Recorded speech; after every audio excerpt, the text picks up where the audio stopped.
বাংলাদেশের স্বরাষ্ট্রমন্ত্রীর যে বাসভবন সেখানে তারা হামলা চালিয়েছে।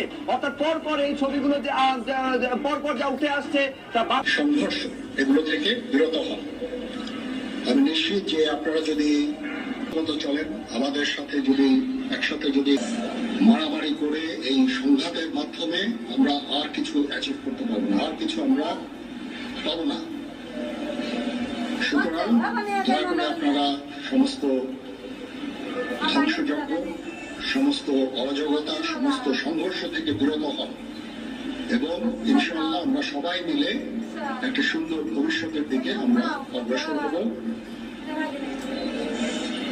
প্রতিটা হত্যার বিচার করা হবে, অন্যায়ের বিচার হবে। আমরা আজকে সুন্দরভাবে কথা বলেছি, সমস্ত দলের প্রধান দলের নেতারা এখানে উপস্থিত ছিলেন।